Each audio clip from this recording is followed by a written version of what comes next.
race with a very wet track, and we've had 2 further incidents for clear-up operations. This most recent in the most challenging part of the track for all cars, which is in the Porsche curves, and ironically it was one of the factory GT Porsches that has lost its load, dumped its engine oil.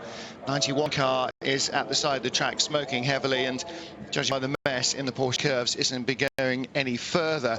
Chris Parsons, it's Porsche's year, is it? I mean, now they're going to have to start looking at the AM class as the only way realistically of being looking to win, unless they do catch a bit of a fortunate break. Unless that number 2 can somehow find a way into the Toyotas, but it looks unlikely as the Toyotas have a problem, doesn't it? Well, we had number 7 Audi early on with a turbocharger failure. They said no, it's definitely not going to happen to the number 8 car because these things don't strike twice. We've had the number 1 Porsche drop down almost out of top 50 with an issue.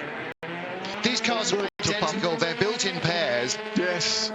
Is that a rogue quarter pump? We'll wait and see.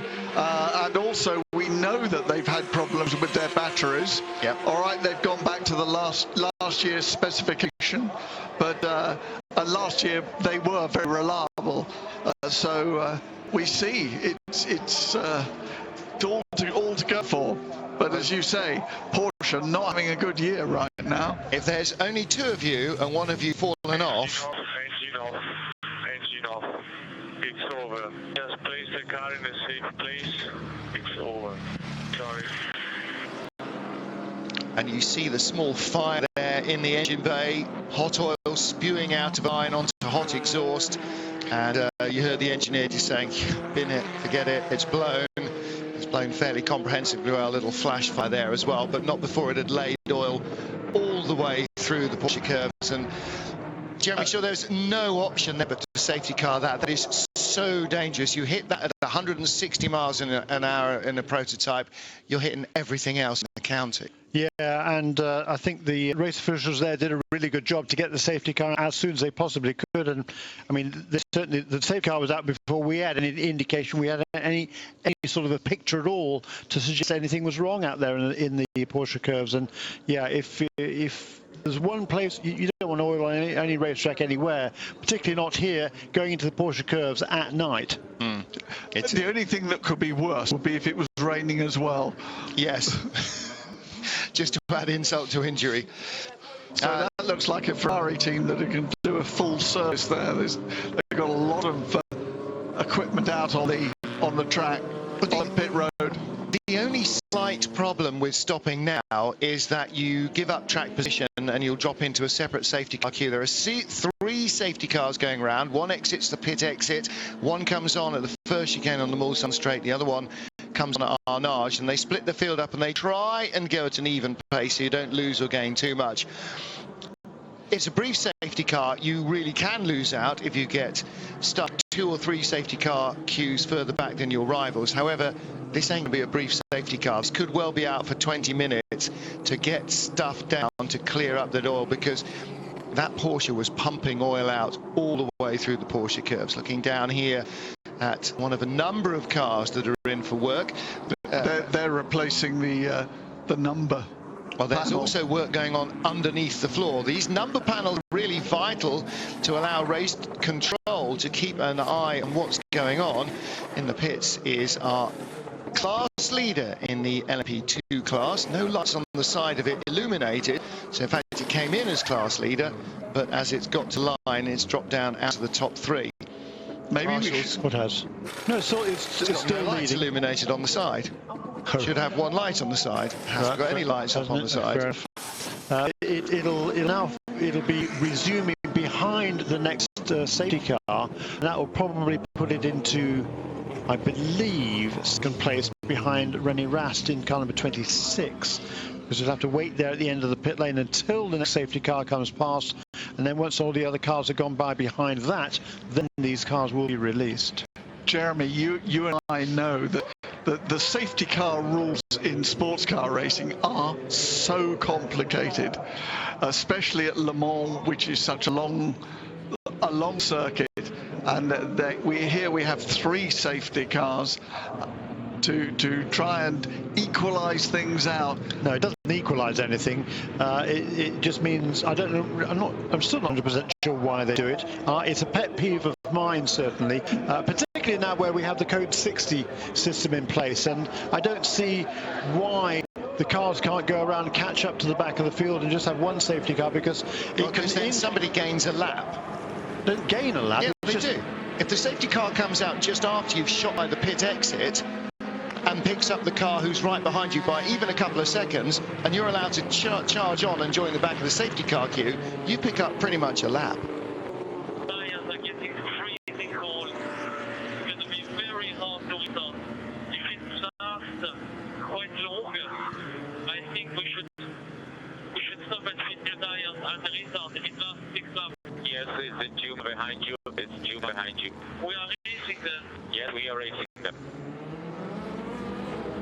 So, you know, again, there's an issue. You've got Sebastian Buemi on the radio saying the tyre temperature have gone, yeah, his tyres now are basically mahogany. They're giving him so little grip, and he's now got Romain Dumas, the very next car in the queue behind him. He wants to come in for tyres, and the team is saying, we really don't think that's a great idea, because you're surrendering track position and you're in second place. But these things are going to yo-yo up and down, these gaps will yo-yo up and down, and the chances are this isn't the last safety car. You might get it back, you might not. Yeah, but to come in just for tyres out of sync is sacrificing quite a lot. You're sacrificing more if you have to restart and there's no tyre temperature, because he's going to have to go hard at it and will likely go off. But presumably it'll be the same for the Porsche, because he must be having the same problems. Different car. Yes. Maybe on a softer nighttime compound, we don't know, but we'll have to see exactly what transpires from that. Long queue waiting to rejoin the track. To take a quick pause.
Safety car remains out at Le Mans as the cars come through the Porsche curves, where we have a big oil slick after the factory GTE Pro Class Porsche has dropped its guts. The 91 car, which had Kevin Escher at the helm, we saw in replay with the radio message from the team going, turn it off, park it somewhere safe, it's over. Duval, we still 565, P2, we still P1. Sabi P2, Dumas P3, Duval P4, but 8 laps behind. Okay, copy. Duval be in close together in the next Well, they slightly miscalculated that. Right. Dumas is 2 laps behind, not 8 laps behind. Number 7, Audi, is 8 laps behind. But it wasn't the car to which he was referring. Dumas is 2 laps behind in the number 8 Audi. So that was the message to Mike Conway, the race leader, the number 6 Toyota. His teammate Sebastian Buemi is 2.5 minutes behind, and Romain Dumas is 2.5 minutes behind. They are in the next safety car queue back, below or behind which he would drop were he to come in for the tyres now. And Jeremy Shaw, they eschewed coming in behind the previous safety car because it didn't fit their fuel economy plan, and I would imagine they will, when they get to 14 lap, they will come in fuel, or possibly 15 lap, because behind the safety car they'll be able to sip it parsimoniously for maybe, I don't know, maybe they might be able to go a 16th lap. But they are sticking to the plan, aren't they? No matter what distractions are thrown at them. Come on, come to me, come into my pit lane. No, I don't think we'll bother, thank you. No, that's right. And when the last safety car was out, which was only an hour or so ago, in actual fact, we did see Stéphane Sarrazin bring that car. As soon as we went back to green, he brought the car onto pit lane for service and a driver change, and that was pretty much right on schedule. And because of the fact that the car was, the tyres would have been cold, it was a good idea to come in then rather than doing. They could have done one more lap, but I think it was a good idea to come in then, get fresh tyres, hot tyres, get out there, and as soon as he could get on the racetrack, he was running fast. Been suggested that now would be a very good time for GT teams to bring their car in for a brake change, and we saw the 68 Ford with the front engine cover off, or bonnet off. It's not an engine cover because the engine's at the back, and of course you would need to take that off to access the brake fluid reservoir to make sure that you topped it up if needed, when you were bleeding the brakes if needed. So it may well be that 68 has come in for a brake change. In the GT Pro class, the number 82 Rizzi Competizione car is still the lead Ferrari. That's Tony Vilander. He leads the field. Richard Westbrook second in the 69 Ford, and in 68 the pole position sitting car that lies in third place, which currently has Dirk Muller at the wheel. If that's come in for a brake change, then chances are everybody else will as well. Now, of course, what you want to do is lose as few safety car queues as possible, but can't imagine that it's going to be just one. You might drop back 2 safety cars. You might even drop an entire lap doing a brake change. Depends on how proficient and how easily and serviceable your car's been engineered to be. I know that during qualifying, Corvette were practicing doing brake changes, and they were able to change up the pads, the calipers, and the discs in under a minute. Wow! So they're obviously expecting to have to do it, and they built the car to be able to do it very, very quickly. So apparently you can get better than the quick fit fitter. Yeah, I think the number 68 car, I'd be surprised if it's exactly what they, if they didn't do exactly that on its last pit stop. It's taken them 3 minutes to get that car back out on track. Number 68 car, it's still running in the third place in the class. It might, has it lost a lap compared to the others? No, I don't think it has. It's just going to be, it is going to be behind an extra safety car, so yeah. It's going to be 2 safety cars behind, but it is still on a lead lap with, we presume, brake pad change done. Yes, and no disc change done. Other than just pads, you'll change the entire lot to match set, won't you? So, rotors, but it's mechanism. But as we're not even halfway yet, they may have to do it again. No, I think they'll probably be able to stretch it from here, more than likely. They're only going to do the change now because under safety car.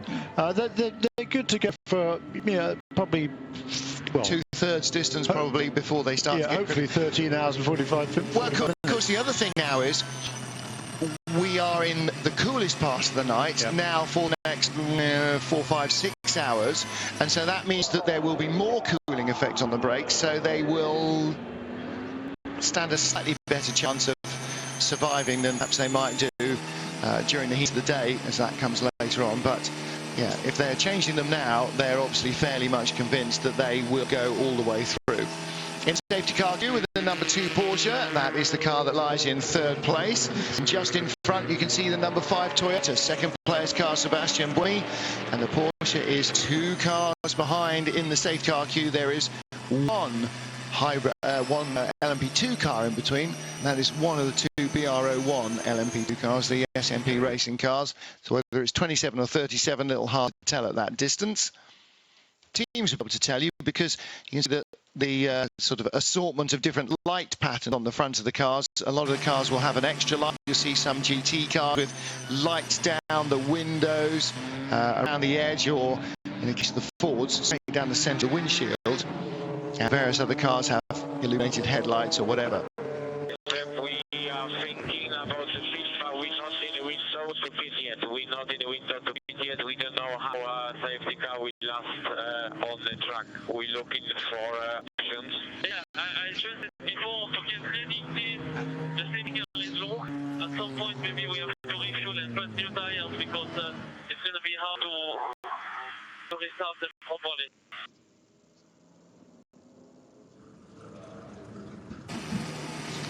Yeah, and that was Sebastian Buemi again, once again confirmed with the team. This car has now completed 158 laps. Buemi was last on pit lane on 150 laps, so they're still just more than halfway through a fuel sip. We'll be right back.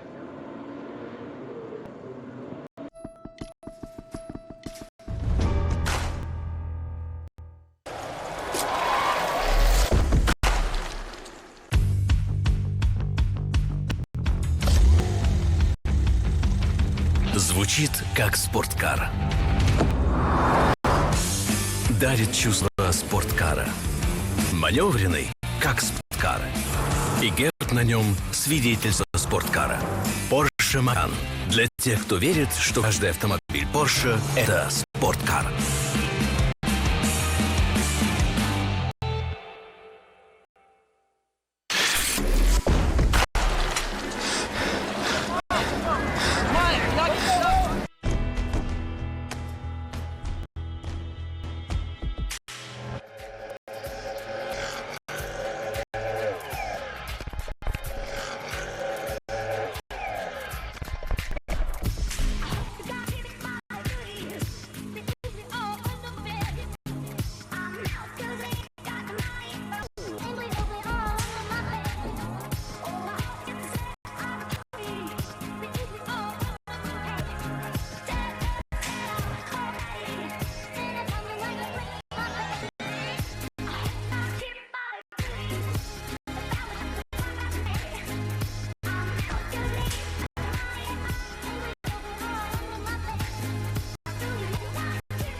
Yeah.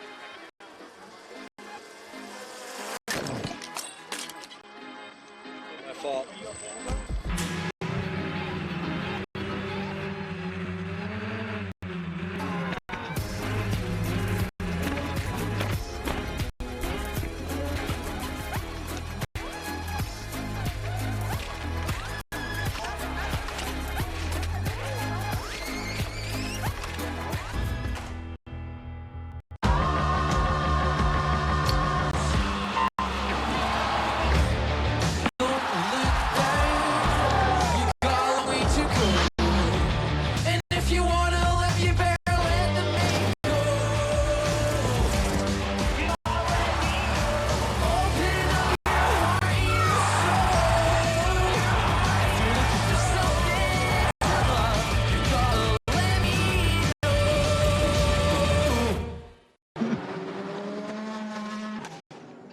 Welcome back to Le Mans with 13 and a half hours still to go. Safety car remains out for clear-up operations from a big engine blow-up in the Porsche curves. And just hearing drivers on the radio during the break complaining about low tyre temperature. Originally we had the Porsche drivers on, the Audi and Toyota drivers all now on, saying that their tyre temperatures have gone away. Jeremy Shaw, that's going to continue basically until they are released from behind these safety cars, because there is no quick running anywhere on the circuit. No, because these cars are running in low drag, low downforce configuration here at Le Mans, it does make it even more difficult, particularly when it's cool, very cool like it is right now, to build that temperature back into the tyres. And until those tyres do build up that temperature and the pressures within them, then it can make things very, very difficult for the drivers. It's very, very easy to make a mistake. Now, we talked about brake changes. Beach Dean have just changed the brakes on the 99 AM car, so Liam Griffin has been sent out, according to Aston Martin. And Ford did do calipers as well. Some teams in the GT classes will change calipers as well as pads. Some will just change pads. And if they had needed 2 brake changes to get through, they would already have made their first one before the halfway mark. Stands to reason. It would be 1/3, 1/3, 1/3. So lots and lots of dust at the Porsche curbs from the cars going through that quick dry to try and soak up the oil from the 91 Porsche. But definitely no reports of rain so far. Originally it was supposed to be fairly wet, miserable and thundery all the way through the race, and that has gradually improved the forecast. Still not entirely sure that we can guarantee it won't get damp at any stage, but certainly yesterday before we got into the race, the forecast was for a dry Sunday. Safety car will come in this lap. Okay, so Mike Conway is one safety car ahead of the rest of the contenders, that being Sebastian Buemi and Romain Dumas, and they've just got a couple of slower cars between them. In LMP2, we've now got 3 cars behind the same safety car. That would be number 26 car, René Rast, that leads the way at the moment. That is for G-Drive Racing. And behind him is Matthias Besch in car number 46 for TDS, and in third place Gustavo Menezes in the Signatec Alpine, also in Orca Chassis. So Orca Chassis are 1, 2, 3, and those 3 cars are not nose to tail, but there's only relatively few seconds between them. In GTE Pro, Toby Lander, the full safety car ahead of Richard Westbrook, and the third place car in the class is Dirk Mueller. He is one more safety car further back as well. So the 3 leaders in GTE Pro have been very much split up by this safety car period. In GTE AM, David Heinemeier Hansen leads in number 88. That's the Abu Dhabi Proton Porsche. And Bill Sweedler in the Ferrari is one safety car back, about 2 minutes back, in second place. And then Rob Bell now has moved up to third place in the class car number 61, 1 lap behind as Martin. We go green. So the safety car pulls off in the pit lane, safety car pulls off at the chicane, safety car pulls off at Arnage, and they try and synchronise all those together. And Freight is trying to make sure they are all in the right position so that nobody loses unnecessarily, with one set of safety car queue going green and the others still in yellow formation. So the full circuit is green once more. And for the man who leads, Mike Conway, nobody immediately in his safety car queue to put him under pressure, which is why our race director has gone straight back to the battle for second, because as we ride with Romain Dumas, that is Sebastian Buemi, and that is the pass for second place. Dumas had low tyre temperature woes, but Buemi was complaining about it several laps behind the safety car earlier, and as a result, it looks like the Porsche had a little bit more grip to go with. Didn't it? We saw that after the previous safety car as well. The Porsche was really on the case right away when we went back to green, and the Toyota's struggling a little bit, at least in comparison. Number 26 car, by the way. Number 26 car, the lead in LMP2 came in. Yeah. So did Scott Sharp and Oz Negri. Those cars have both come in from the P2 class. So too Alexander Imperatore in the number 13, the sole remaining healthy Rebellion. Nico Prost just left the pits in the number 12 car, which down in 34th position. The big change there on the leaderboard, Porsche up to second place with their remaining healthy car, the number 2 machine, Romain Dumas, jumping Sebastian Buemi at the restart. Buemi, of course, one of a number of Formula E drivers in the field. I'd forgotten about him because I was talking about Sam Bird there earlier on. No blow up there from number 2 car, don't worry. And that's just going through the cement dust that is down to clear up the oil from a blow up in the number 91 GT class Porsche. There are going to be some very dirty windscreens, aren't they, with all that cement dust flying around. And rather more importantly, some very dirty illuminated light panels, which won't be quite as illuminated as they should be. Lots of cars were requested to bring their cars in to clean those off because, of course, we started in the rain. Heavy rain, heavy braking means lots of brake dust caked down the side of the car. The teams are always very careful to clean the windscreen and to clean the front headlights, but nobody really paid attention to the side illuminated panels until it got dark, and then that was a very wide line, and then the race director pointed out that in fact they couldn't tell who half the cars were and would they mind cleaning the sides also. So Buemi is pushing hard, isn't he? And I think he slightly didn't have quite the grip he wanted there as he got to the lock curve. Down through the S's, LMP2 class car in front. He is closing, but not fast, and going flash. And that is the number 30 Extreme Speed Motorsport car. That's the Scott Sharp car that's on an outlap. We just saw him coming in. So that car is in 21st place. By the way, the leader in LMP2, 7th overall at the moment. When we were saying, not entirely tongue-in-cheek, that it might not be impossible to get a Rebellion on the outright podium. It's not entirely impossible. We might not get an LMP2 car in the outright podium. We've still got 13.5 hours to go. We've had an awful lot of trials and tribulations so far. Yeah, the Rebellion's car number 13. That's the non-hybrid LMP1 car. He's running in 5th place. But the number 7 car, Marcel Fassler, was delayed very much, well, with 2 delays during this race. He is now back on the lead lap and less than 1 behind. We can take a quick commercial break as the number 8 Audi comes down pit road, pitting from 4th position. We'll be back with more live coverage in a second.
Welcome back to Le Mans, 13.5 hours and counting to go in the world's greatest motor race.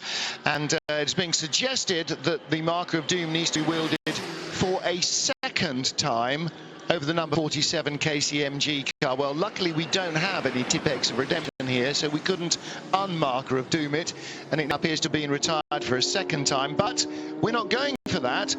Fool us once, shame on you. Fool us twice, shame on us. So we're not having that. We do, however, we believe, have a second retirement, and that is number 91 Porsche.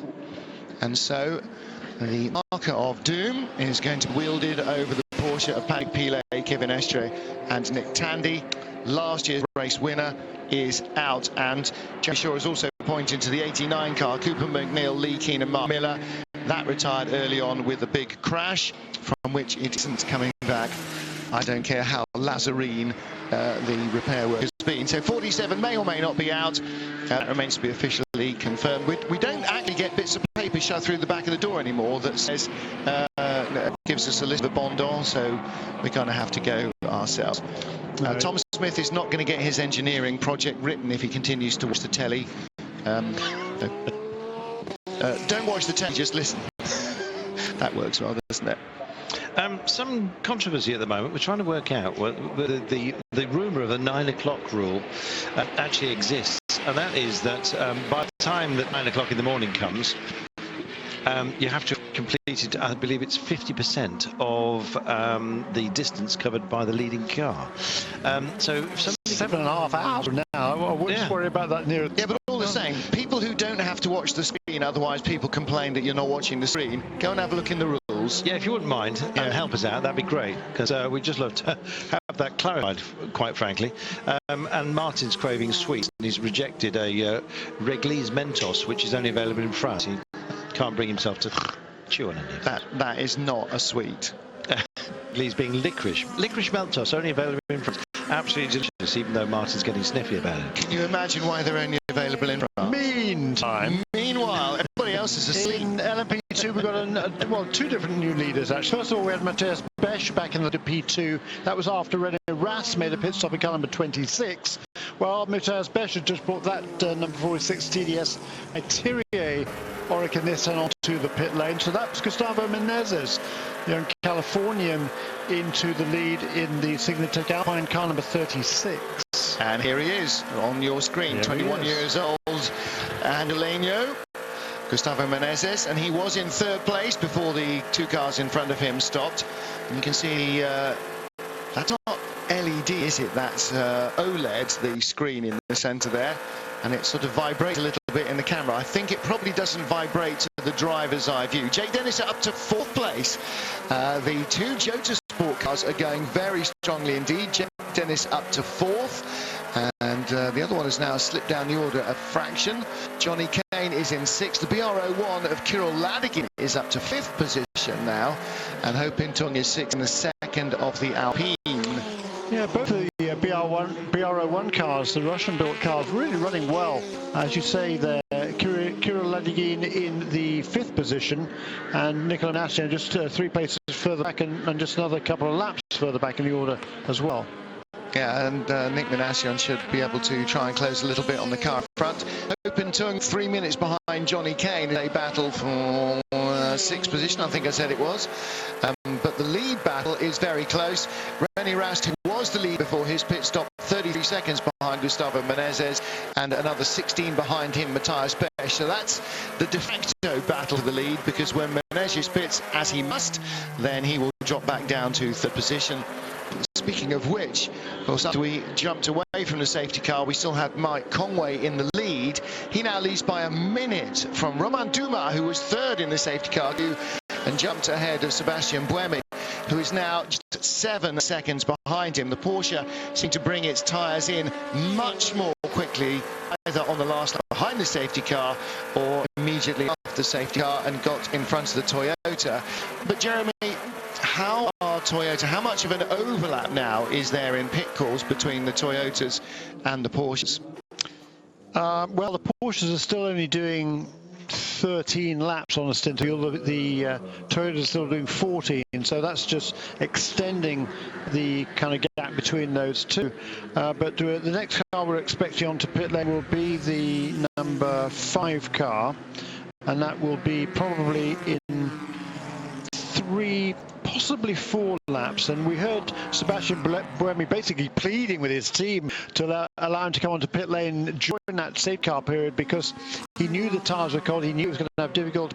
As the number 71 car pulled off to the side of the road. That is the car that Sam Bird's passed the team off, and that's the Ferrari in the GT Pro class that's had all the issues, isn't it? Davide Rigon and Andrea Bertolini sharing it, and they're not even. Oh, they are. It's Davide Rigon who's gone off 29th place overall, 30th place overall. Make that. Both of the, of course, GTE Pro cars, the 51 and the number 71, both had a lot of problems in this race, a long way down the order, and the Ferrari honour very much being upheld now by Risi Competizione, because Tony Vilander leads in that class, and he's got a pretty handy margin now over Richard Westbrook in the number 69 Ford GT. Well, Davide Rigon appears to park that about as deeply in the muck as you did with our hire car earlier, Jeremy. So he's got out to have a look as well. He's not going to find either a bit of a push or any helpful strips of firm standing to get onto, so he will need a tow out from there. There's marshals, as you can see, just at the bottom of your screen.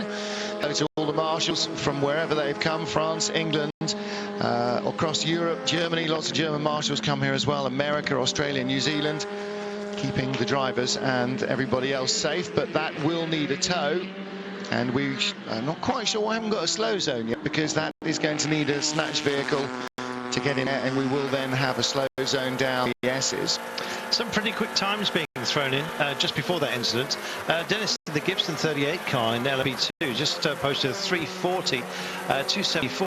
That was his last lap before the slow area has been declared. Some of the performances that have been produced throughout the field, sort of standout performances that perhaps those who've taken an extra leap ahead of where they were expecting to be. But for me, the way the Fords have actually performed here, I know they had a huge advantage. I thought maybe once they were hobbled it might be an issue, and certainly that maybe technically they didn't just have the longevity, but they're proving us, well, me in particular, completely wrong. Westbrook looking very, very handy indeed, running second in class. Third class is Muller. Vilander still leading the pros.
Welcome back. A slow zone remains because of a Ferrari in the gravel, and questions amongst ourselves as to whether Dirk Muller's fastest lap for the class 3:52.4, and indeed the Ford Pro.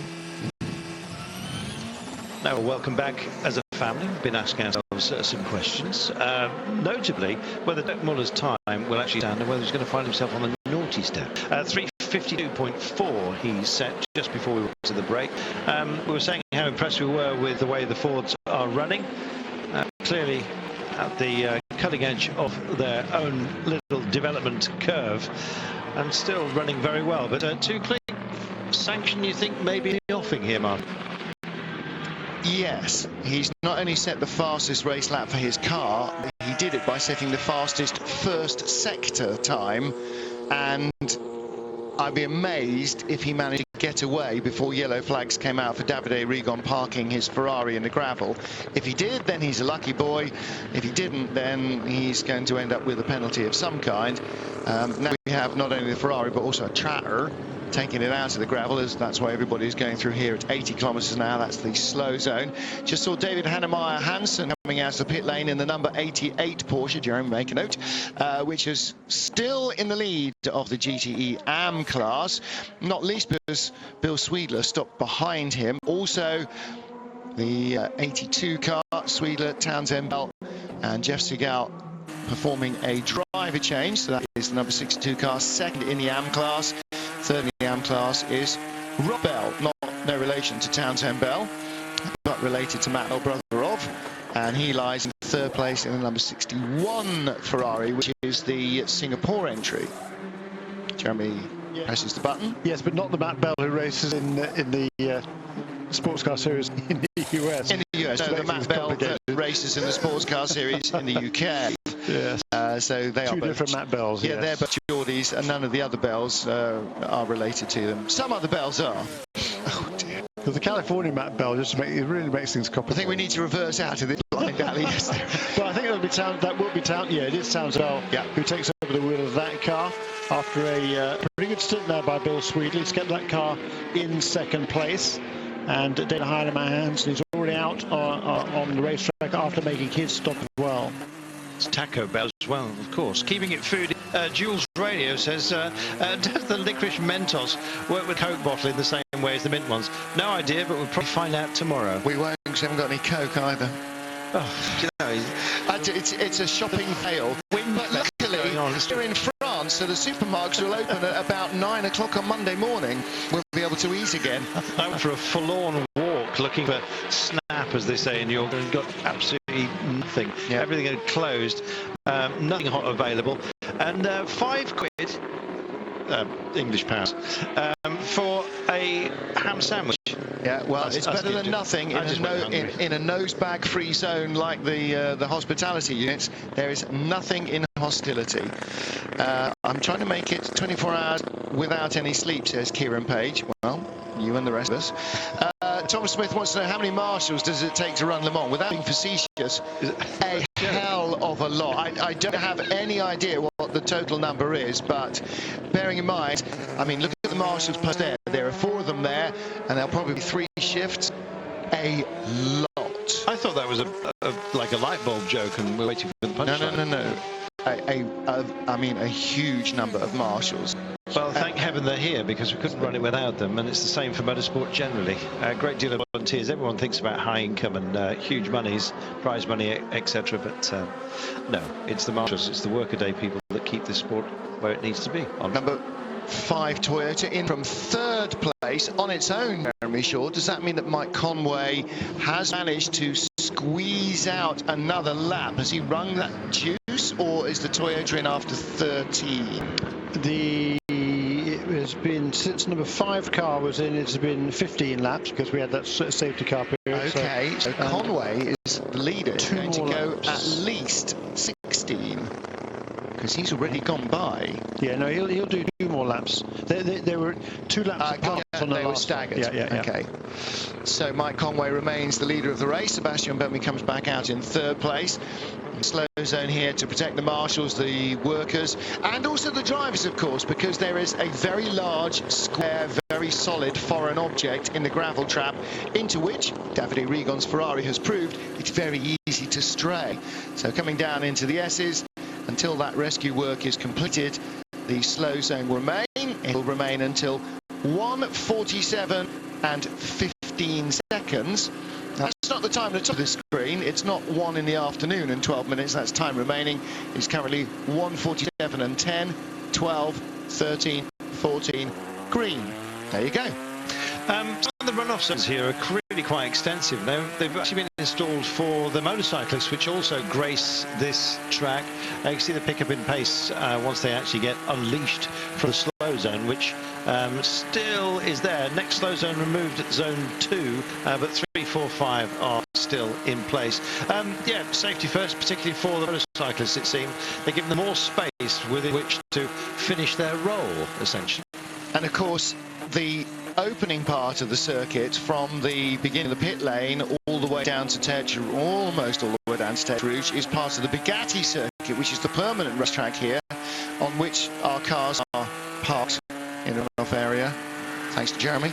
That is now part of the TV compound and parking and everything else, but that all the low curbs, particularly there in the S's, when they wanted to get the French Grand Prix here for MotoGP, they had to change the old S's into these new sweeping S's that we've got, much lower curbs, and actually it's made it quite an entertaining part of the racetrack for race car drivers as well as for motorcycle races. Around 1,800 marshals, says Peter Hayes, and I don't even remotely question that. That's 1,800 people coming out of their own free will for free, for nothing, to come and marshal here.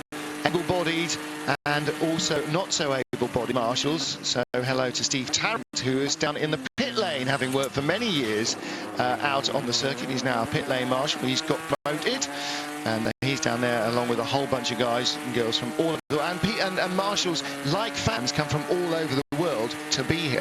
Scouts, we've got plenty of those as well, who are, some of whom are more experienced than others, but generally speaking, they're always extremely polite and very, very good-natured, despite the fact that they're dealing with some quite grumpy people, especially when there was plenty of rain about earlier on. It's getting busy out there again. Audi Team Road's Marcel Fassler, you have a front left puncher, box this lap, and he has done exactly as they have asked him. So in he comes, Marcel Fassler in the number 7 Audi, in with a deflating tyre.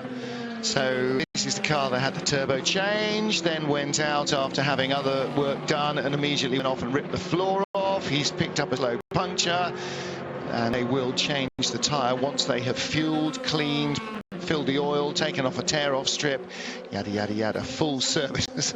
I love the way the mechanics just walk up the nose of the car. Imagine if they did that in your local garage to clean the windscreen. They would be all hell on. That little snooze part, well, just above the front wheel, where the vent is. I've seen a man handling the car and taking back in on the dollies into the garage using that. It's got quite, excuse me, an amazing amount of strength to it. Well, Carlton dives quietly off air. The number 7 car is back on its way again, and there's a reason that they know that it's got puncture, not because they saw a tyre flailing around all over the place, because when it came in, clearly it had air in and was all in one piece, but these cars have tyre temperature and tyre pressure monitoring sensor systems, because when you are doing 160 to 200 miles an hour, a tyre failure tends to be a very major issue, and as a result, any slight drop in pressure and therefore hike in temperature is immediately monitored and reported back to the pits, and it sets off all sorts of alarm bells. Very true, and that was a relatively quick stop there by number 7 car, because it's certainly way off our schedule, because that car shouldn't have been on pit lane for another 5 or 6 laps, so they probably needed a little bit more than half a tank of fuel, and they changed the tyres. Marcel Fassler on his way again, but once again he just about caught up to the tail of the number 13 car, been tracking that down, trying to wrest away at 5th position again, still now 9 laps or 8 or 9 laps behind the overall leader, but every time the number 7 car gets close to number 13 car has some sort of a little glitch again, this time a puncture on that number 7 car. Leader tyres in. This is Conway just bringing the Toyota to its marks absolutely impeccably. Dumas was a lap behind. I'm just wondering how far. Can't see what the gap is just at the moment on our timing screens, but whether he'll lap himself quickly away. Not much of a change there, just almost a smash and then back to action. Just waiting to see if there's a change in the lead by the time he gets to the end of pit row here. Buemi running in third place. Great battle this between Toyota and Porsche, and Audi playing their part as well. Faster, who had to return a few moments ago, he's back on his out lap, and in fact had got himself within 8 laps. It's 9 now, so dropped another one after a big fight back. They'd been way off the timing boards essentially. They were last at one point, but have wrestled their way back to 6th place, and that's a real I guess underscoring of what's achievable if you just keep your head down, Neville, and get on with it. Yeah, I think Conway actually has retained his lead, but it's funny, we were talking about this question of tyres. It was the British driver Wyn Percy who had a tyre go on the Mall Sarthe, and in fact he hadn't noticed that the light came on, I don't think, at the time. But even with cars nowadays, you do get this. Quite a lot of, shall we say, certain cars that will go quite quickly, you'll get a warning that you've got a soft tyre, and it's damn annoying, but it's very nice to know. Outlap for Conway, and the Dumas is closing in the Porsche at 10 seconds, 9 now in the 9s. This is going to be fascinating. Couldn't see, I don't think they actually made a tyre change, so Conway wouldn't have lost much heat from the tyres. He's not getting them up to heat at the moment, but it's 7 seconds now. Real closing here, Jeremy. We've got a proper battle for the lead. Yes, I don't think it's real, because I think he will actually go. If he was going to change tyres, he would have changed tyres. He didn't need to, so he will go off now. And theoretically, I think it should out now again. If it doesn't, then I think we've got cause to be worried. Yeah, in the middle of a triple stint here is Mike Conway in that car number 6. So just scheduled in for fuel only, rejoins the race. That's a 1 minute and 8 second stop. It's remarkable how consistent the pit stops are. If they're just changing tyres, it's 1 minute 8 or 1 minute 9. I mean, just about every stop that car has made, in fact, every stop that a car has made for fuel or tyre, for fuel only, has been 1 minute 08 or 1 minute 09. Yeah, that's and incredible. If it's tyres, it's about another 20 seconds, something like that. Yeah, correct. Yep. Just looking at the pace, and it's now holding at just 7.6 seconds, but the advantage absolutely smashed. But Conway is a mark of handling that machine. The Dumas failing to close any further just for the timing, so both essentially comfortable and back up to speed. But when we're running in the number 5 Toyota is on the same lap, but it is a minute and 25 down on our leader. Laps in deficit. Duval in the 8 car is 2 laps down. Further 6 arrears is not quite 2 laps down. Reihammer, 1 3/4. In fact, yeah, he's now found himself just a solid lap down. You're absolutely right, Jeremy. The Rebellion, though, in a great place at the moment, running in 5th place in the hands of Kreihammer just for the time being, just ahead of Marcel Fassler, who is back out after yet more troubles. That car has had so much fortune, hasn't it? Yeah, just niggly little thing. Yeah. Well, turbo failure as well, but that was not niggly, but he niggles after that. But that number 13 car Rebellion Racing really done a nice job this season. Been on the podium twice already this season. Actually only on the podium once, but they scored 3rd place points on 2 occasions. And the difference there being that in the first round, Audi won on the road, but then was thrown out because of excessive wear on the plank underneath the car, effectively the ride height. Although it's much more complicated than that, but the car was did not pass post-race scrutineering, so it was excluded from the results, and that elevated the number 13 car into 2nd place. Into 3rd place, excuse me. So that car's running now 2nd in points in the World Endurance Championship, and the car has run absolutely beautifully so far in this race. It's well prepared, it's well driven, the drivers drive centrally. Again, we were talking a little bit about brakes a bit earlier on, and it is quite amazing the difference you'll come across with drivers. And if you've gone round with drivers, or you've been on a circuit with drivers, there are some people who are absolute animals with brakes, and there are some who they brake slightly earlier, but their braking isn't aggressive and the whole thing doesn't get out of balance, and it makes a tremendous difference, particularly in a long distance race like this. If you've got somebody who saves his brakes a little bit, it's not really saving them, it's just basically if you feed the brakes on properly, then it helps you. If you don't, then it's all run, it's horrible. Yeah, and the braking systems are so much more complicated these days. With the hybrid system that's regenerating energy from the braking system. The actual size of the brake itself is much smaller than a conventional brake that you would have on an LMP1 car, because of the electric motor that is harvesting the energy from the braking system of the car. It's incredibly complex these days. Those not respecting the slow zone speed, and in fact we've got 1, 2, 3, 4, 5, 6 cars under investigation, and some of those reasonably high up the order. Nick Manassian's 27 car is one of those, incidentally. Easy to find yourself getting foul of the authorities in a tight race like this, which it most certainly is. Suppose the new Audi by the look of it too. Indeed, it can have a huge cost. I haven't actually seen Matteo Tuscia in action. Have you been tracing him? Yeah, he ran earlier on. He certainly ran 2 or 3 stints during the evening. Yes. Only a teenager. In fact, is our youngest rider? Yes, I believe he is. So there he is. Matteo Tuscia in the 13 car. It's Hammer that's got control of it at the moment, but what a responsibility for a youngster, especially, and what a chance, I guess, especially as for the moment, at least provisionally, top 5.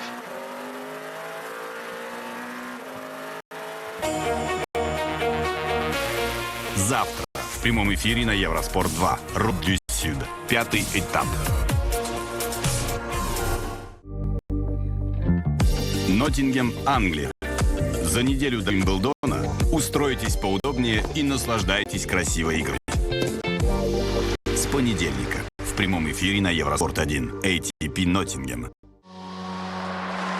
Like anyone, I have doubts and insecurities. I struggle under the weight of expectation. These things have never stopped me, always trying to do my best. Here's Jonathan Edwards, round 2. Still can't quite believe it turned out to be the best ever. It's another world record, 18 metres 29. He's just taken triple jumping into a new age. Being an athlete was all-consuming. A single-minded devotion. Being on the other side is not so different. I love sport, the drama, the pursuit of athletic perfection. The genius, the madness it sometimes brings. No, but Jacques, there's no mark there. I'm Jonathan Edwards. You can only understand my obsession if you share my passion.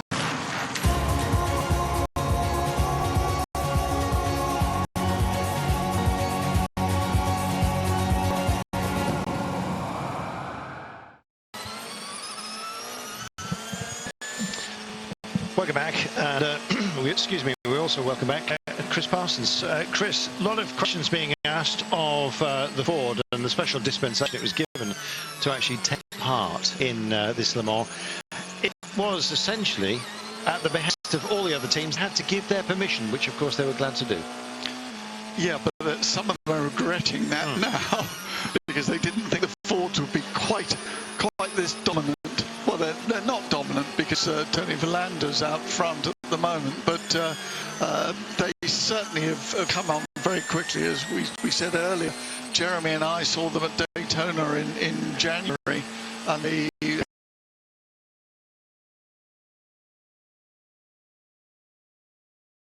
They actually supplied the first car. I think it was yesterday or the day before, of the others. Yeah, but the prop production ones aren't coming off till October. So, yes, it's a real production car, yes? Well, I think it's fair to say that it's as near as you're going to get to a GT prototype. It's quite a remarkable looking beast. I can't decide whether it's lovely or just a bit too Flash Gordon for my liking.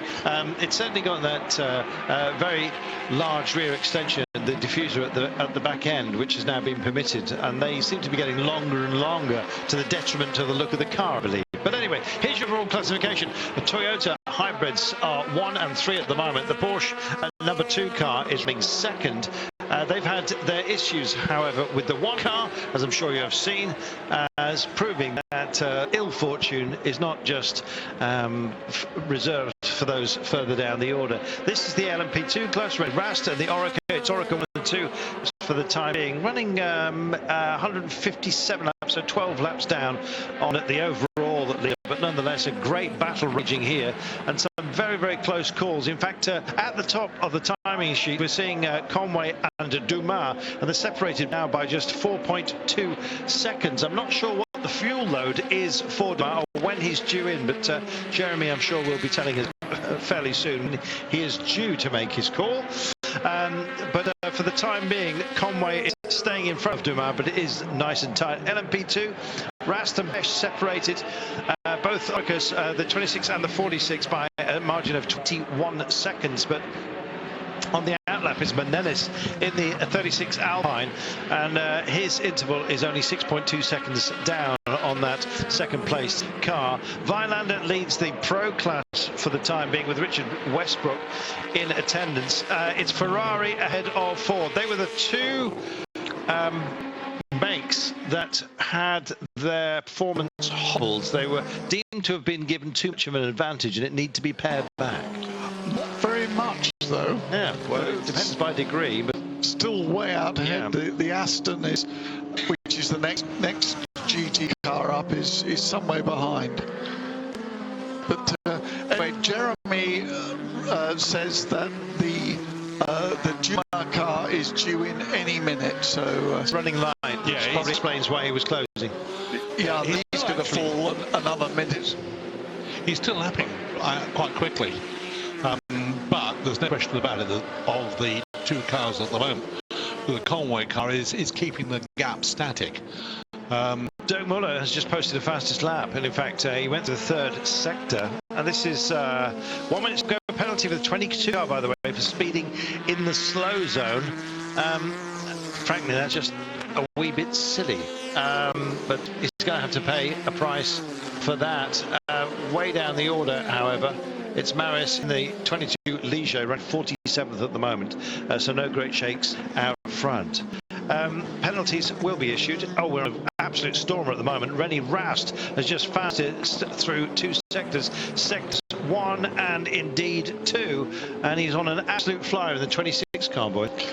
Often at this time of night, the cars do go quicker. The air is cold, so it's more dense, and the engines love it. There's no overheating problems, and they can go very quickly. You often get very quick naps at this time of night. Well, it's the G-Drive Racing, rather distinctive Yota machine. It's the Orica Nissan in bright orange, and he's just put in the fastest lap at a 3:36 for the class, we remind you. But what an impressive performance that was. There'll be more potentially. I'm not sure whether we're going to see the 3:21.445 of Kobayashi in that number 6 car beaten, but you never know the way things are going at the moment. It is, as you say, Chris, we often find the speeds ramp up at about this time. The air seems to suit the functioning of the vehicles absolutely perfectly. Yes, it's more dense, and the drivers really concentrate there. The headlights are fantastic. The lights around the circuit are good. They know exactly what to do. The circuit's rubbered in. The circuit hasn't been rubbered in much this week because of all the rain, so the circuit is now getting well rubbered in. Damien Faulkner gave us a lecture about that earlier, and the benefits of the circuit being rubbered in. So yeah, good time to go quickly. Not go quickly. Mars Pastor under investigation at the moment, or maybe pit stop under investigation for that car. The car 83 as well, likewise, is also being looked at for exactly the same reason. The 7 car came back in very quickly into its release. I'm not quite sure why. Find out for you in a moment. But the 2 car is on its marks. This is Dumas, who was closing, it seemed, on Conway, but light load, and here he is now for his service. So in the pits, let's see how smooth this is. It's interesting to see that the mechanics are now cleaning the numbers every time the cars come in, so they don't get hauled in by the clerk of the course. They've been extraordinarily strict today, and I'm actually wondering whether the light boards that have been supplied to the vehicles are actually a bad batch, because so many of them have failed today. It's a combination, I think, of things. I mean, let's face it, we did start under some very wet conditions this morning, and I think what happens is that you get dirt and everything else all over a car. Night time comes, there's bugs and everything else as well, and it just was, I think, one of those things. It is fairly warm out there. When the sun was out earlier on today, it was quite a lot warmer. It has gone colder now, however, and I think we are going to see some quick times now. Frankly, if the Porsche stands any chance at all, quite frankly, he has got to go for it. One way or the other, he has got to go very quickly over these few minutes. Now, if it's a question of range, the Porsches are managing 13 laps, or they were earlier on today. I don't know whether they've managed to extend that range, but 14 laps comfortably for Toyota. Audi managing 12, and that's being reflected at the moment. Yeah. So it all really comes down to reliability and hoping that no one goes off, and there are no offs, no gravel traps or whatever. But reliability, and Toyota look in a strong position. A 1-minute stop-go penalty has been imposed on the 22 car for speeding in the slow zone, and that's going to feel like an absolute age by the time they are on their marks and beginning to take it. I'm going complete dotty, and I don't think I am. I've just seen that one of the quicker laps that we've had for some time was actually not an Audi. It wasn't a Porsche. It wasn't even a Toyota. Well, tell us what it was. It's one of the cars that we are supposedly. It's the. I've lost it now on the ball. But no, it's a 336. It's a 336, which is a reasonably very quick time. Is it Menezes? Is that who you're talking about? Well, Delis has actually just gone quicker than him. In fact, the times are getting faster and faster. Yeah. Kane at the moment in the 42 car is just fastest through 2 sectors. And so the pace of the vehicles is coming to us at the moment. It seems that the track, the oil problem that we had earlier on, it was oil dry, by the way. It looked like rain at some point with the oil dry being caught in the headlights. Wasn't a bit of it? But it's all been sent clear. Kane at the moment on an absolute stormer. Can he manage to land it through traffic? And it's again, we can see that Brendan Hartley's come out of the pit in the number 1 Porsche. We thought we'd lost that one, so he's set a sector 1 and sector 2 time. So the number 1 Porsche is coming out again. I'm still waiting for this Gibson 42 to come across the line and complete the 3rd sector. He's lit up the timing sheets, timing boards on 2 of them, and is clearly on mission. I'm just wondering, he can't possibly be pitting and not being called as far as I can get. 82 car on its marks just for the time being. Audi service for this Ferrari. Yellow zone 3, and in fact a much slower section for Kane, the sector 3 there. And I'm just wondering whether that has it. I hope it's not him. We'll find out in just a few moments' time. Yes, Jeremy showing me in the gravel. That's who this car, the 60 in the gravel. There we go. Brendan Hartley's set a 3:23, so and that is considerably quicker than most of the other hybrid cars are going at the moment. So that car seems to have got over its problems and is back on, although it is on lap 134, whereas the leader is on lap 100. 172. Richard So it's a long way down. Sorry, Chris. Richard Westbrook just exiting the pits in the 69 car. At least I think Richard's still on board. I don't think we saw a driver change there. 45 seconds in arrears, also on the outlap. Also after service is Malocelli. Terrific battle here, and Ferrari still with the bragging rights. The 82 car we saw in just a few moments ago, he's away. So is Briscoe. Also on the lead lap then, the car of Dirk Muller, the 68 car. So proper battle raging between that trio, and in fact not much of a margin separating all of them. And the Aston's only one lap back in front of both of the Chevys. So that Aston's doing very well. We're on board the Chevrolet of Milner, running in 5th place in class behind the Aston of Sorensen. Some glorious sounds here. I'm looking at the grandstands as well, largely empty, I must say.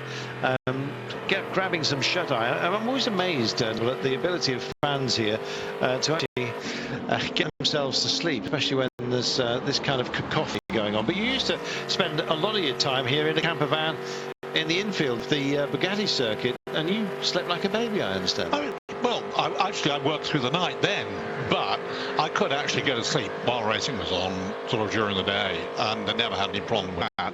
And as far as I'm concerned, you know, I used to go the whole 24 hours. I don't now, because I'm not that stupid. I really don't. You know, there is a point at which you become incompetent, and I'm always incompetent, but you do become incompetent, and you're as well sort of to take a break from it. Otherwise, it just goes on and on. I think that the other thing is a lot of spectators come here. When I used to come years and years ago, just purely being impressed before I was doing commentary, I used to go out on the Mulsanne. I used to get out at the end of the Mulsanne. I used to spend an enormous amount of time going around the circuit, watching from different points, particularly in the dark, when you could get around. But there are so many spectators now that getting around the circuit is very, very difficult. Very, very different now. Ages. Very different now. Just following the 95 car of Sorensen at the moment, just staying with him as he circulates, running in 4th place, a lap down and trying to unlap himself. Well, the number 7 car has moved by the 13. This is the class that's going so quickly. Indeed, and this was the one who had a pit stop under investigation. He's clearly got away with it, but likewise on a mission. This is Dirk Muller we're riding with right now. The red strip, by the way, some of you asking about it, clearly it doesn't anger or upset the vision of the drivers, despite the fact it's carrying a bit of flair. It's for car identification as they are coming into the pits, so the lollipop man knows who to waggle at. But to my mind, it actually looks distracting, and likewise to many of the viewers.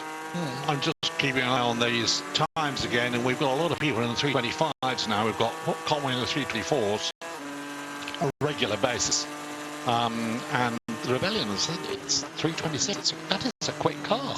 That is a very quick car. Negri Jr. has just pitted in the Ligier 49.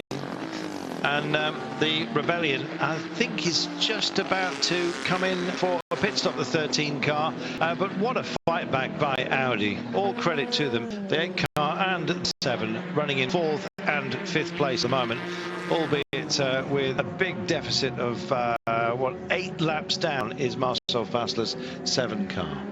Yeah, but at the moment, you know, watching this carefully, the Conway's Toyota has gone well, no great problems. That one Porsche has gone well. You know, surely in that little group, somebody is going to have a little bit of problems sooner or later. It might all tighten itself up again, yeah. Just pitting for Dirk Muller, coming out of 3rd position. In fact, here he comes right now. It's a tidy one for the Ford GT because the Aston of Sorensen has been on something of a mission. Let's have a look. Sorensen, we remind you, a lap down, running in 4th place of the Chevrolet of Milner. Great to see all of these makes being represented: Ferrari, Ford, Aston and Chevrolet. It's a good mix, boys. It is lovely to have Ford back and have all these names back in GT racing. Terrific. It's great as well that the manufacturer were keen to put a spotlight on their own class, and they knew that if Ford were racing here, that's precisely what would happen. So to everyone's advantage. But their performance advantage is something outstanding. Suggestion that they were sandbagging in the tests and got away with it for a long, long time. Well, they were modestly hobbled, I think it's fair to say, but clearly both Ferrari and Ford are functioning rather well, despite the disadvantages of extra weight that was imposed upon them. But the aerodynamics are right on the cars. That's the other thing. When the GT40 was first delivered, there was all sorts of problems with aerodynamics on the cars. You don't get that today. At least it's properly understood. And when Ford came back, they did a very good job from the word go. Well, the Ford that we're seeing today is quite a long time in the evolution of it. It didn't just appear overnight. You know. No, it wasn't just literally something that happened to us. You know, it's that morning. It does look otherworldly, I must admit, particularly at the rear end, and just overshot the pit box by the looks of things. One of the Porsches, indeed, just having to extricate himself with a brief reverse. That was Duval, finally out and indeed away. Well, we've now got the two Audis running one behind the other, with Ollie Jarvis going out in number 8 and Marcel Fassler in number 7, albeit 7 laps behind. Yeah. These are the 7 laps that car lost when it had the turbo change very early in the race. Yeah, he did lose some time, but the other car is it is pretty well 2 laps. It just depends sort of where you look at it and when you look at it, and it's doable. It's doable. Just going to ask Jeremy if he can flag up when the Toyota of Mike Conway is due in. It wasn't that long ago that he was here. He just completed lap 174, and we're still not even at the halfway stage within this race. Jeremy is saying he's halfway through his stint at the moment. So he's got a few, 7 laps left. Well, he'll be flying because he's only got a 1:09 advantage. What's the average pit stop length? 1 minute and 6 seconds. There we are. Just fuel alone. Well, if he takes on fuel alone, he'll come out with a lead, if it's absolutely impeccable, of 3 seconds. That's how tight it is at the top, boys. I don't think he's going to quite. I mean, he's actually, funnily enough, the Porsche has done a very quick lap of a 3:24, and Conway's last lap was a 3:26. I don't think I can quite hear you. You're just off the mic there, Nev. There we go. Oh, very much. Thank you very much. There we are. There we are. Yes. We're going to take ourselves a brief commercial break, and we'll be back with you live here at Le Mans with 12 hours and 40 minutes remaining. Gosh. See you in a moment.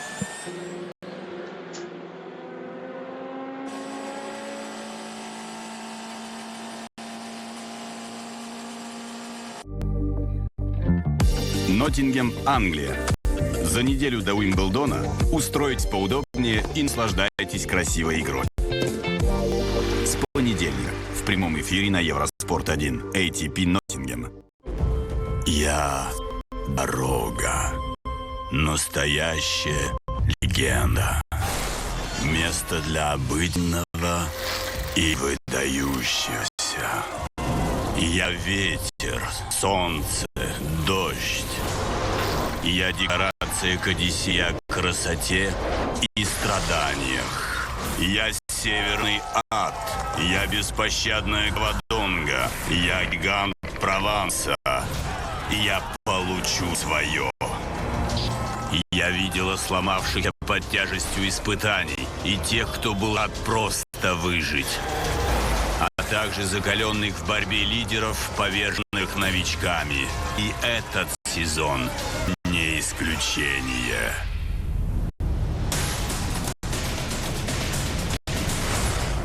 Следите за монументальным велосезоном на Евроспорт. Welcome back. Just waiting for Mike Conway to pit with the Toyota. It's going to be possibly another 3 or 4 laps before he actually makes it back again. Dumas in running in second place, still closing the gap determined to take advantage. It's going to be very tight the way it's standing at the moment. Minute and 7 now is the gap.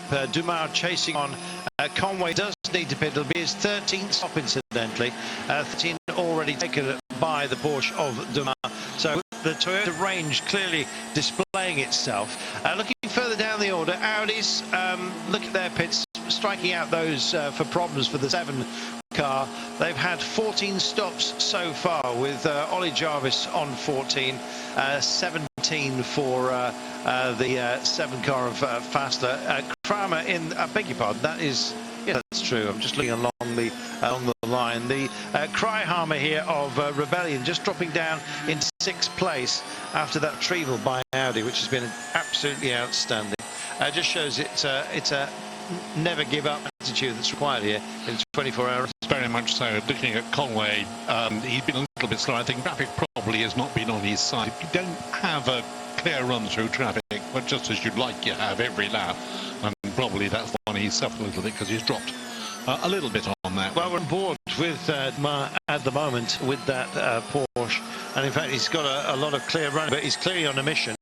He's trying to catch Mike Conway, or at least close the gap, so that once Conway makes his stop, he's going to be in a perfect position to retake the lead for Porsche from Toyota. What a great battle we've got, Chris Parsons.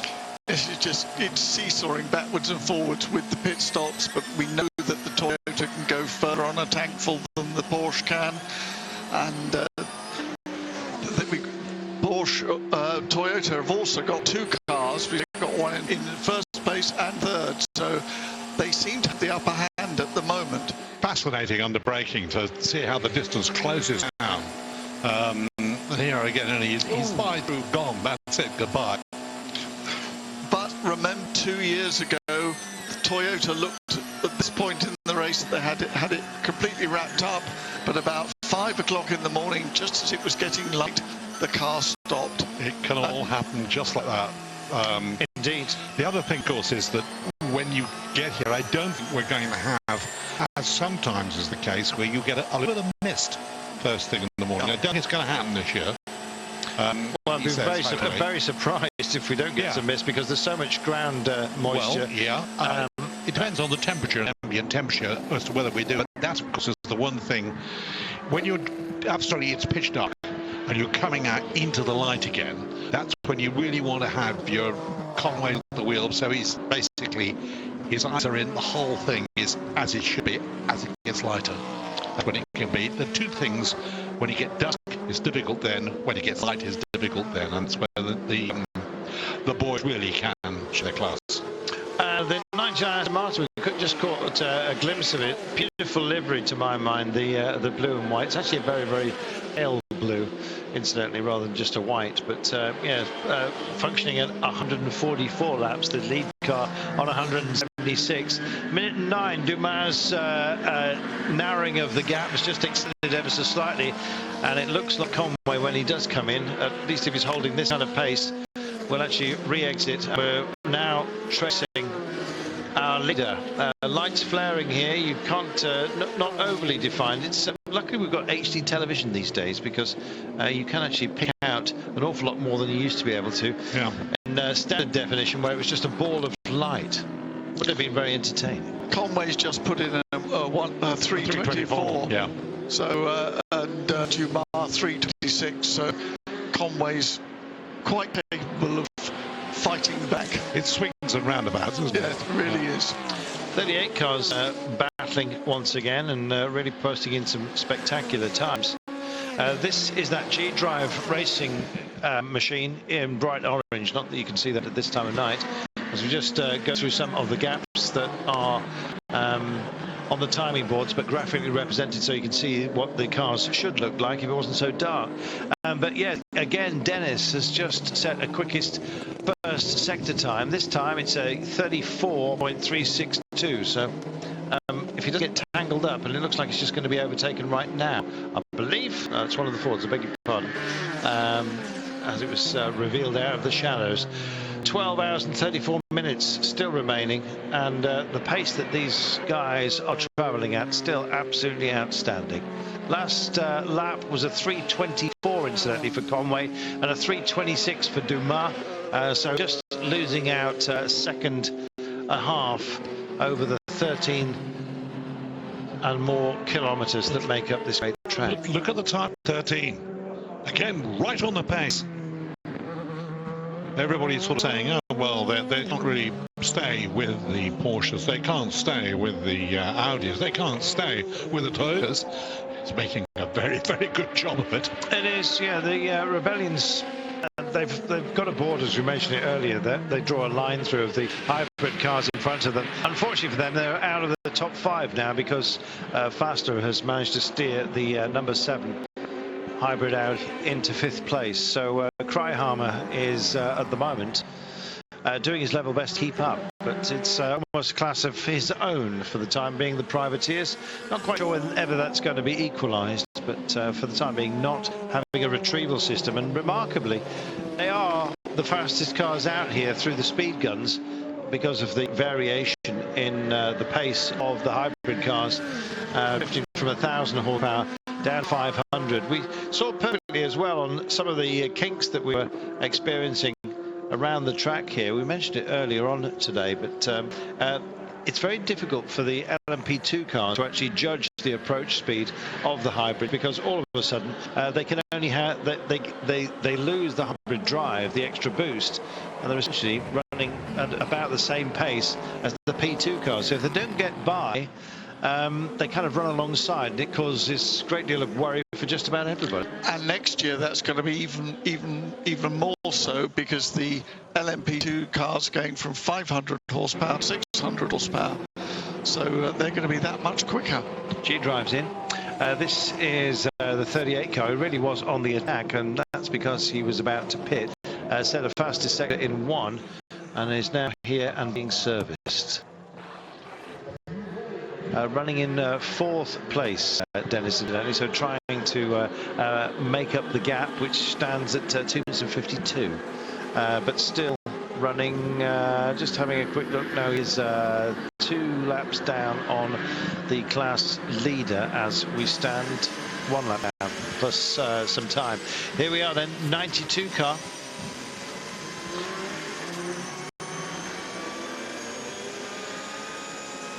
And you really get an impression that just how much light there is available. I mean, the modern headlights are fantastic. I mean, watching some of these cars on onboard, really amazing. GT cars running yellow headlamps, by the way. The brightness, the sheer amount of looms that have been put out by the P1 cars is quite startling. I think potentially distracting, but I guess it lights the way for just about everybody. Well, you've got to take into account the amount of gain they've got on cameras at night, because that's also something that's...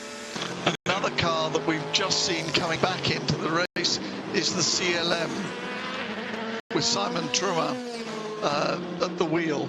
That's done 138 laps as opposed to our leader with 177 laps. So well behind, but considering they had an engine fire in free practice on Wednesday afternoon, they've done very well. How's the 84 car going at the moment? I'm just trying to have a quick look, trying to pick out where it is. Running 36th, and in fact it is Christophe Tansau's on board at the moment. That remarkable car, which is it got the Special Garage 56 denomination for new technology, because it is switching between essentially an adapted car for Freddy Saussay and indeed the fully able-bodied drivers of Tansau and Bouvet. So great effort by them is being posted. Lovely onboard shots we've got here on board the 92, which is running way down the order, I'm afraid. And the Toyota and the Porsche in the 324, both of them. So there's certainly a huge effort being made here to try and maintain position.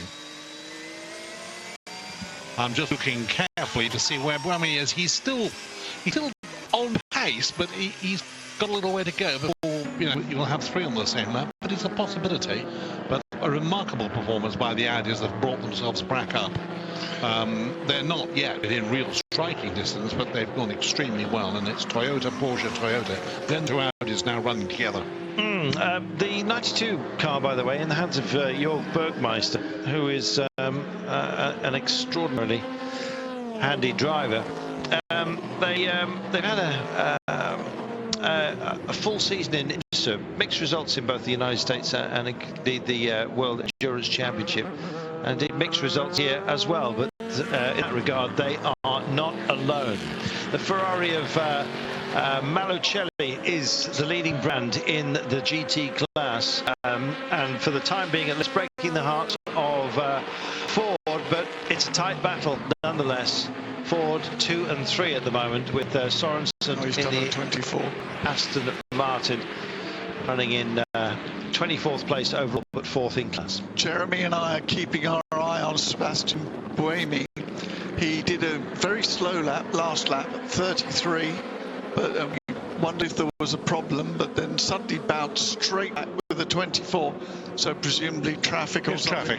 Traffic. If the traffic's kind to you, fine. If it's not, tough. The other thing that we were talking earlier on was about changing disc pads and changing calipers.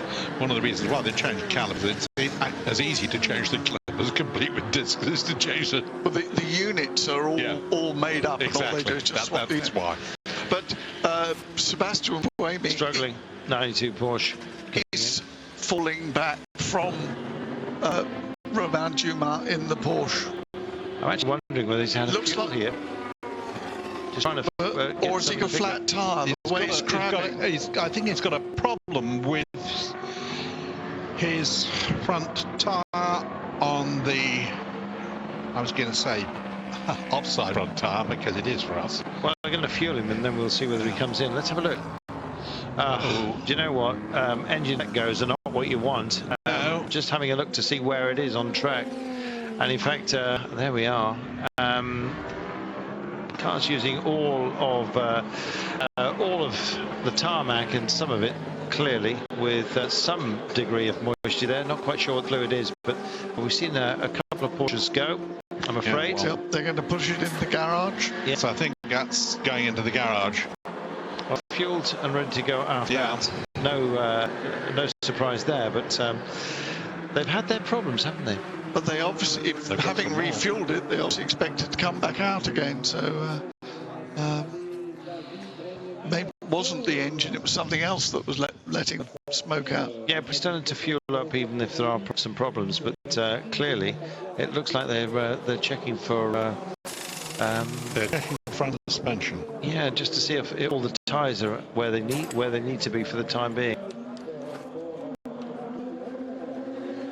Well, no great movement. They're going to stay put just for the time being. Dumas, incidentally, lap down. Just wait for these times to reveal themselves. Half a second a lap quicker. Conway ahead of Dumas just for now. So the closing speed of Dumas starting to ebb just a little bit. There's the 82 car.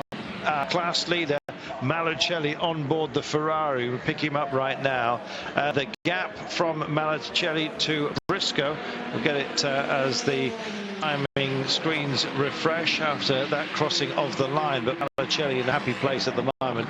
This is great news for Ferrari.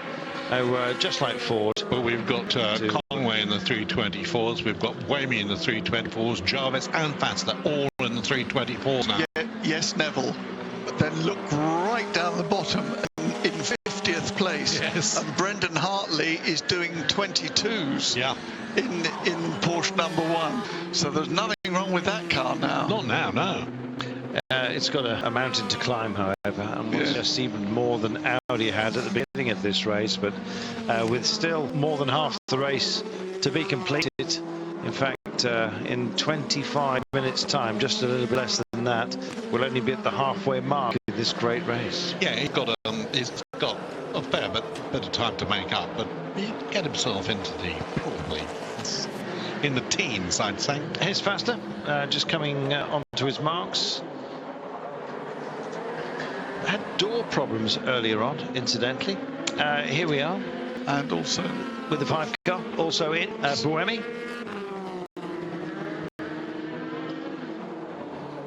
Well, up on the jacks, didn't waiting. It's a shame we just cut away before the before the wheel changes, which they are rolling through now. This is going to be a crucial stop for these guys. The second place of the two Toyotas, running third, incidentally, is the 5 car.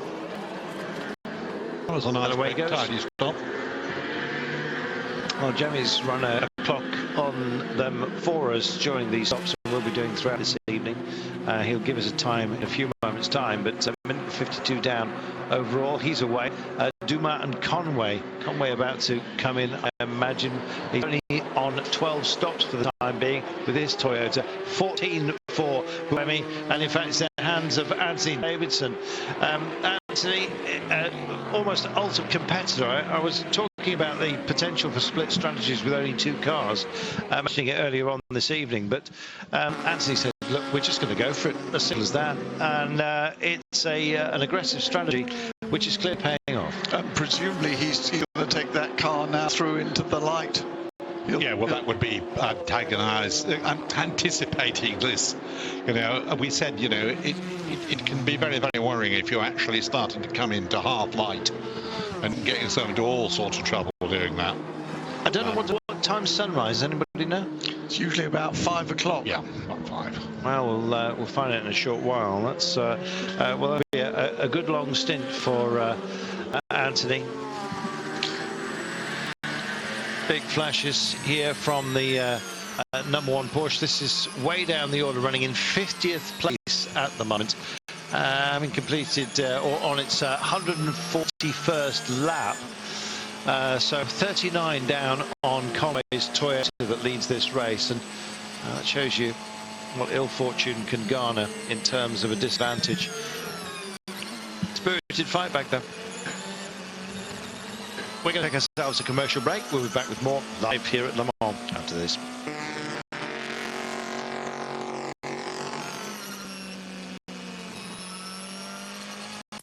Le 3 settimane, questo sforzo intenso, ci vuole veramente un grande allenamento, una grande dedizione. È una salita molto complicata ed è molto difficile da affrontare, perché se c'è veramente tanto vento, anche chi sta a ruota dietro fa molta fatica. Penso però che per il Tour de France l'emozione più bella è quella dell'ultimo giorno, quella finale ai Champs-Élysées. Монумент истины приближается. Ноттингем, Англия. За неделю до Уимблдона устройтесь поудобнее и наслаждайтесь красивой игрой. С понедельника в прямом эфире на Европорт 1 ATP Ноттингем.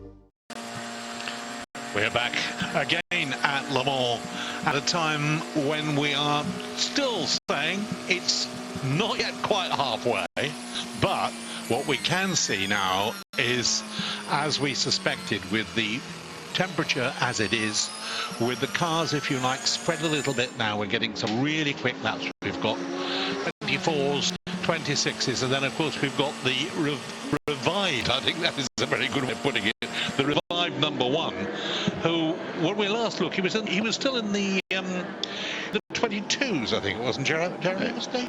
Back to the 24s at the moment, so he's lapping roughly the same pace as the others. Yeah, that was a particularly quick lap though, at 22. Jeremy, when's Mike Conway due in? Mike Conway is due in next time around, I would suggest. Yeah, I think next lap. Yeah, this will be his last lap. I would think he's on it now. And he's lapping very consistently, as you suggested, in the 24 last 4 laps have been within the same second, which is pretty difficult to do when you're working your way through the traffic all the time. But Mike Conway once again has done an excellent stint. He is now brings that car onto pit lane. This is 181 laps completed then by our race leader, and I think he's going to be able to rejoin without losing the lead. Is he going to stay in, or is he going to get out though? He's done a triple stint at the wheel of this car. Took over behind the wheel at just before midnight, and he's now done therefore 2 hours and 40 minutes. There's actually not an awful lot to choose between the pace of Conway and Davidson. They're both of them, I would say, they're probably the quickest drivers in their respective cars. It'll be very interesting to see what Anthony can get down to in that car. Oh yeah. Fresh tyres, cold air. and could be very interesting. Yes, because Sebastian Buemi was definitely struggling through since we had the safety car period. He was never really he'd never seemed pretty comfortable. He was on the phone to the team, on the radio to the team, saying, look, can we change tyres? He was having difficulty building heat and tyres after the safety car interludes, and has back somewhat. I mean, he was only a few seconds behind the Porsche after the safety cars, but dropped a lot of time since then. It was about half a minute behind when he came in to make the stop last time around. Anthony falls into that little group of drivers who, when you put them on the test rig and everything else as well, will suddenly stop and say, I know that's what he says, but if you do that, I think it'll be better. And they look at him and think, well, he must be out of his mind. But he's usually right. Toyota have changed drivers. Yeah. We have Kobayashi in now, and Romain Dumas did get past. The number 6 Toyota is now 9 seconds behind Romain Dumas. Yeah, so that was a regular triple stint there for Mike Conway on that latest set of Michelin tyres. Now Kamui Kobayashi takes over. He'll be about 11 or 12 seconds behind him. That's about right. That's a little bit less than the time it takes to change the tyres. So because of that tyre change, the number 6 car has lost the lead for the first time since lap 143. That was when Mike Conway took over the lead for the most recent time. And since lap 89, the number 6 cars led all bar until now 3 laps. So it's been really a pretty dominant performance over nearly 90 odd laps here. The number 6 cars led all bar 3 of them. Well, 8th man, if it is, and I think it is Matthias Bechet, they threatened to smack his fingers for not respecting the track limits. Yes, that we haven't heard the track limit one. No, I've not seen that one before. We thought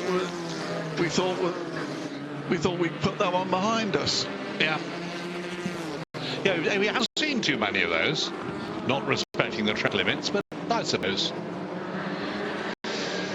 it all makes work for the working man to do.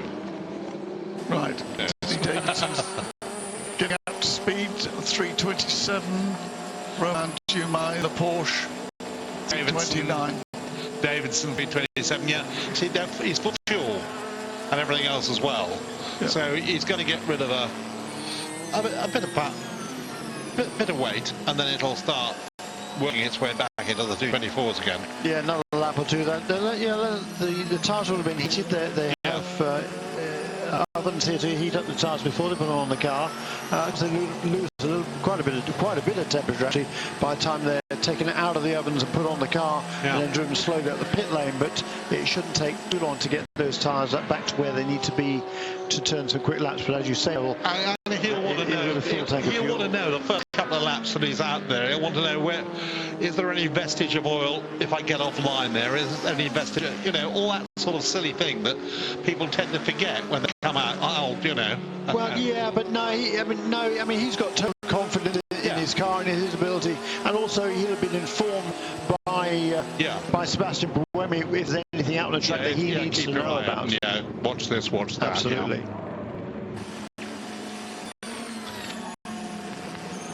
The other thing I haven't looked at is the respective size of these guys, and you probably would be able. I mean, I know, for example, that Davidson is not exactly the biggest guy in the world, and the same applies to Conway, but Conway is a little bit bigger than Davidson.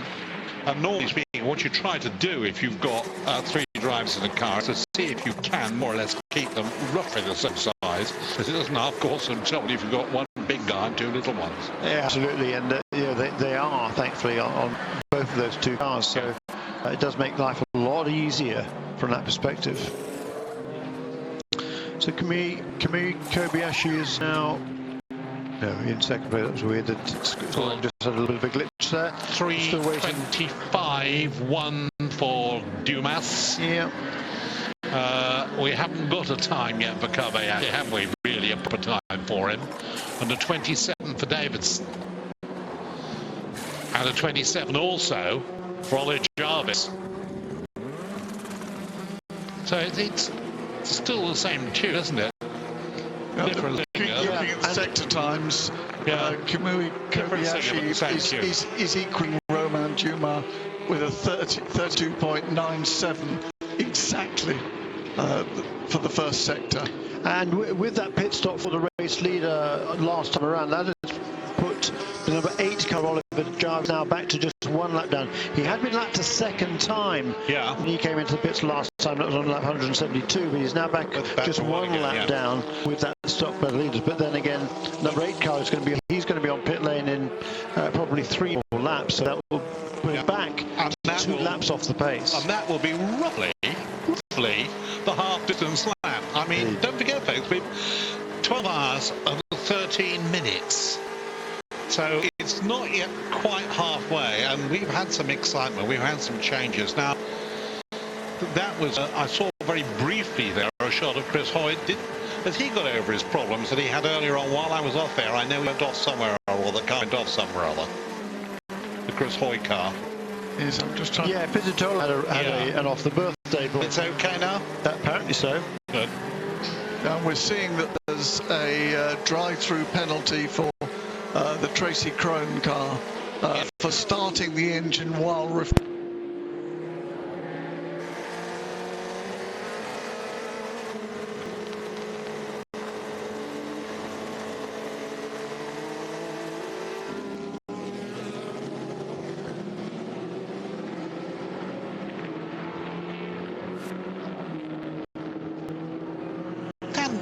I would have thought we'd have got a respectable time for Kobayashi, and we haven't got one at the moment. And we have a car in the wall here. Have we? That looks like Arnage. Yeah, and it's going not quite to the wall, did it? Did it actually get to the wall? No, but it's going to be buried in the gravel trap, isn't it? 10.5. It's Nicholas 34, Leutweiler, I think. Yeah, Nicholas Leutweiler, who is... Where is he? Yeah.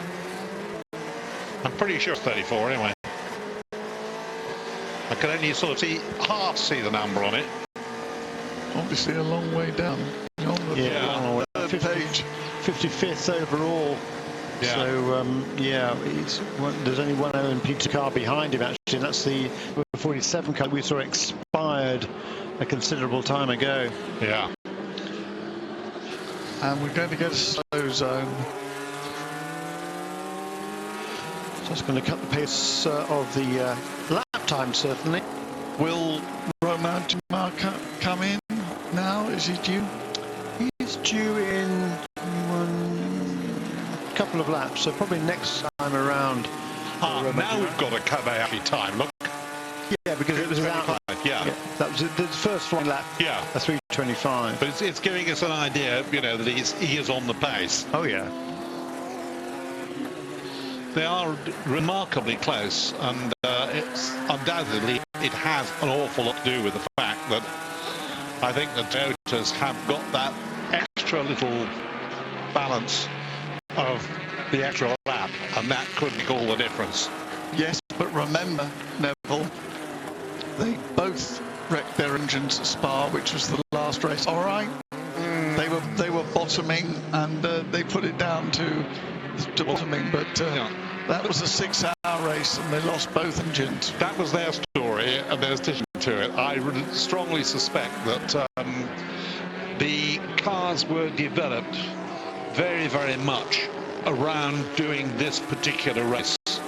I think Toyota came to this with every intention of whatever else they've got to, if you like, make any changes for. We're going to have it absolutely right, and I think they did some proper testing, and I think they've gone about it. I think they've gone about it beautifully.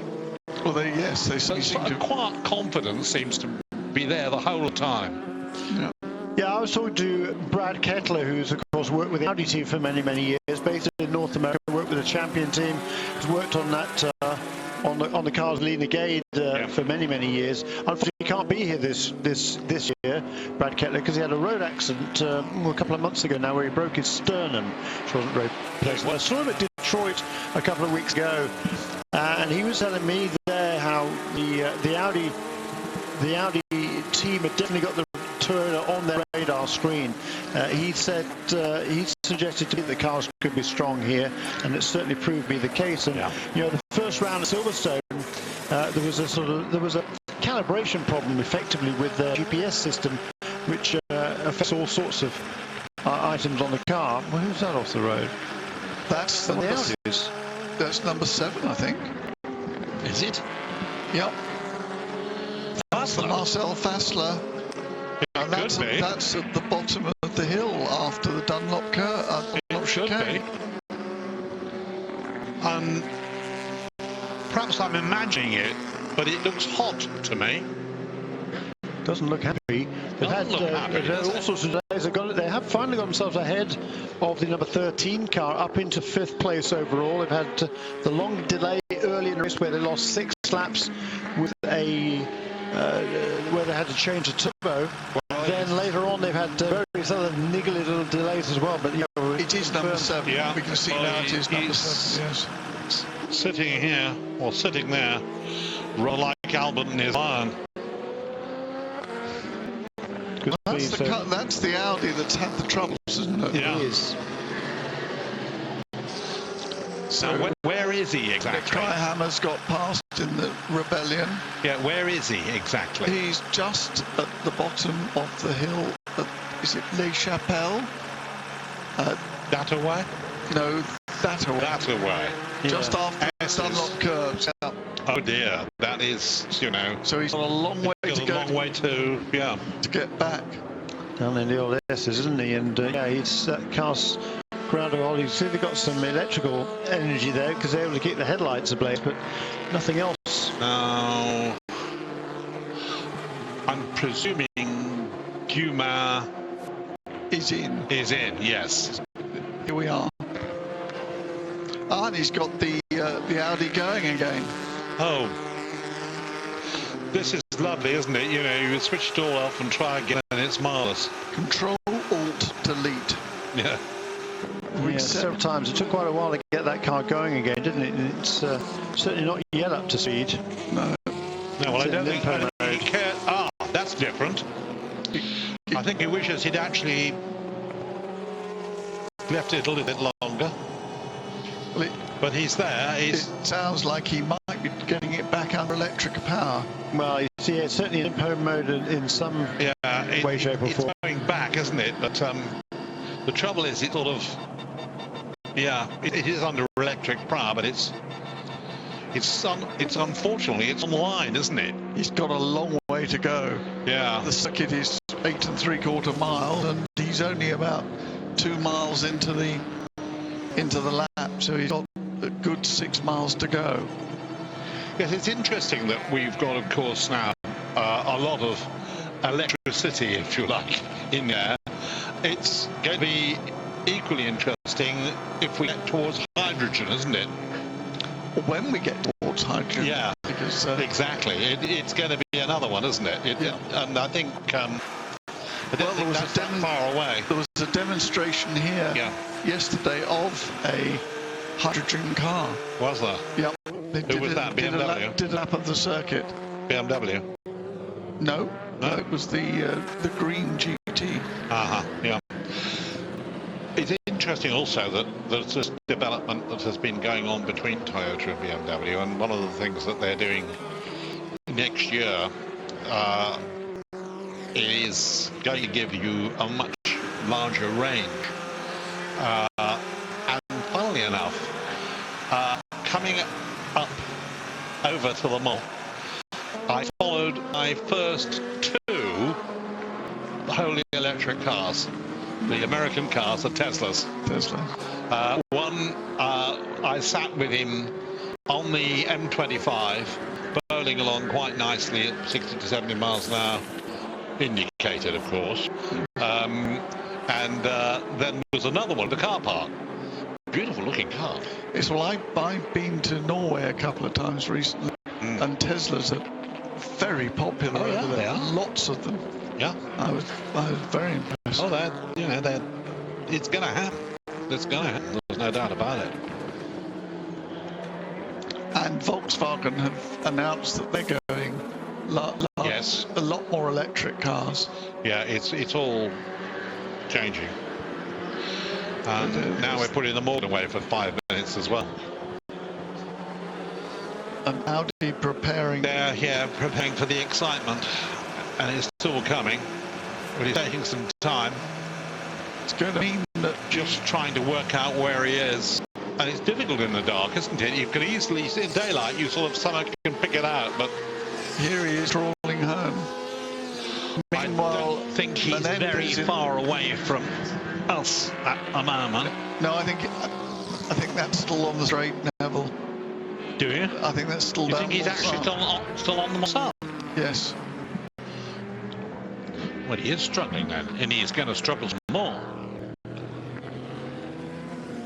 There's a Frederick Sosa being lifted again into the Garage 56 entry. Car number 84 still running in 38th place overall. Christoph Manso has just done a pretty lengthy stint at the wheel of that Morgan Nissan. And with Frederick Sosa once again who takes over. Up the inside of that. Very nicely, thank you very much. And the LMP2 leader, Menendez, in the Alpine is 4 laps behind Marcel Fassler, so I think he's going to take 6th place. Yeah, we just have to wait and see what's wrong with this car. It's still limping back. It's still very much off the pace. Now is that headed towards? It's still on all sides, isn't it? Is it? I think so. Where are we? No, it's not. Yeah, you're right.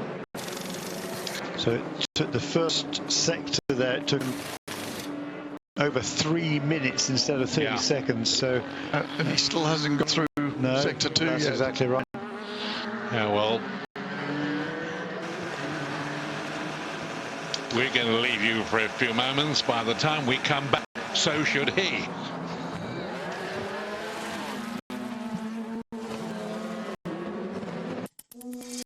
Creo que es bastante profesional, que siempre me he preparado al 100%. Yo pienso primero en el Tour y me preparo exclusivamente para el Tour. Es un deporte muy duro, pero hay que tener en cuenta que todo lo que tú haces las 24 horas del día es para ir lo más rápido posible en bicicleta. Soy muy fuerte y peleo bastante